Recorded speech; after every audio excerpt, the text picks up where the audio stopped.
Segundo ano, vamos aqui em mais o nosso encontro, nosso contato.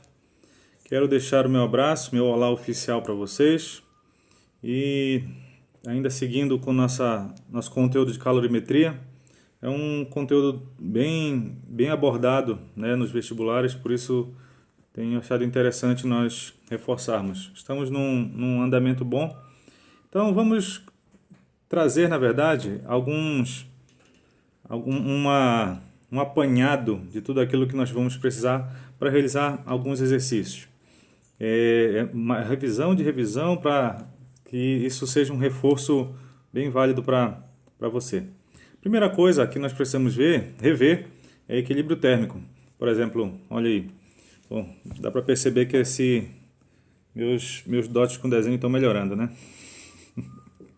Nós temos aí um garfo dentro de uma água fervendo, dá para ver as bolinhas saindo aí. E o que nós precisamos entender de equilíbrio térmico?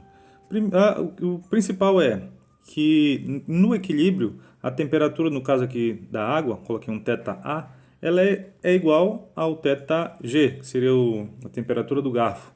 Esse é o princípio básico de equilíbrio térmico. Lógico, para que esse equilíbrio aconteça, vai passar um certo tempo, dependendo dos materiais, é o tempo que eles vão atingir, né, esse equilíbrio. E não se esqueçam, para esse equilíbrio acontecer, houve perda e houve ganho. E nunca vamos conseguir definir exatamente, em todos os casos, perdão. Não vamos poder definir quem foi que perdeu e quem ganhou. Certo? Assim, a não ser que se faça um estudo com instrumentos e tudo mais. Então, essa seria a ideia de equilíbrio térmico. Bom, também precisamos ver um pouco de calor. Duas informações interessantes, para não dizer mais de duas, né? Primeiro, calor e energia térmica. Todo corpo ele tem uma energia térmica. No caso desse objeto aqui, seria uma energia A, enquanto esse objeto azul aqui seria uma energia térmica B, que nada mais é do que o grau de agitação das moléculas. E quando nós medimos esse grau de agitação, o nome dessa medida é a temperatura, é o termo que nós usamos. Cuidado, um corpo não tem calor, ele tem energia térmica, não tem calor. Do mesmo jeito que um corpo ele não transfere temperatura, ele transfere calor, são grandezas totalmente diferentes. Totalmente diferente. Energia dentro do corpo é energia térmica. Energia em trânsito, o nome disso é calor. E a temperatura é o método que nós usamos para medir essa energia térmica. Então, dizer que dois corpos estão com a mesma temperatura não significa que eles estão com a mesma energia térmica. E toda vez o fluxo de calor sempre flui do corpo de maior temperatura para o de menor temperatura. O sistema de maior temperatura para o sistema de menor temperatura. Sempre assim. Então não é possível transferir temperatura, nós transferimos calor. Então energia térmica dentro do corpo. Nenhum corpo tem calor, tem energia térmica. Ou que medido por temperatura e transfere calor. Olha aqui o que é interessante. Se nós temos um sistema aqui com uma energia 1 e uma temperatura θ, e um sistema de energia 2 e também temperatura θ, se eu juntar esses dois, eles vão ter a mesma temperatura, porque já estão em equilíbrio térmico. Só que a temperatura deles, olha o que aconteceu. Viu? Ter a mesma temperatura não significa ter a mesma quantidade de energia térmica. Aqui eu somei as energias dos dois sistemas. Então, cuidado com isso. Não tem como comparar. Equilíbrio térmico não significa que estão com a mesma energia térmica. Significa que estão com a mesma temperatura. Guarde essas informações, são importantes. Chegando aqui, vendo agora mais específico a questão de calor, temos dois tipos de calor. Um é o calor sensível, que se você for lembrar é o calor para que um corpo ele aumente de temperatura ou diminua, certo? Dá para perceber aqui, olha, um calor necessário para ele variar a sua temperatura, um calor para ele variar a sua temperatura. Já no caso do calor latente, é um calor para mudar de estado físico, né? O passar de sólido para líquido, de líquido para gasoso, ou que seja de sólido para gasoso, que é o caso da sublimação. Então, vocês estão vendo essa figura aqui? Eu tenho esse corpo vermelho aqui, que aparentemente está mais quente, porque ele está transferindo calor, para esse cubo, que então ele está mais frio.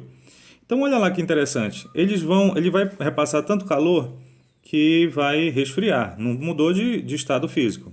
Então, esse calor que saiu aqui, que foi transferido, essa energia que foi transferida, né, que chamamos de calor, ele acabou sendo um calor sensível. Só que esse mesmo calor sensível que aumentou, diminuiu a temperatura desse corpo, ele derreteu esse cubo. Então, na verdade, esse calor ele foi latente para esse aqui. Então, toda a energia que foi transferida desse corpo, que fez ele diminuir a temperatura, foi necessária para que esse cubo derretesse. Interessante, né? Então, nós podemos fazer essa igualdade num sistema isolado termicamente. Deixa eu finalizar aqui, que olha, quanto maior o meu calor específico, que é essa constante aqui, quanto maior o meu calor específico, maior vai ser a minha quantidade de calor sensível. Então, já pensou? Se o calor específico desse corpo for muito grande, quer dizer que ele vai transferir muito calor. Muito calor. Se for um calor específico baixo, vai ser pouco calor transferido.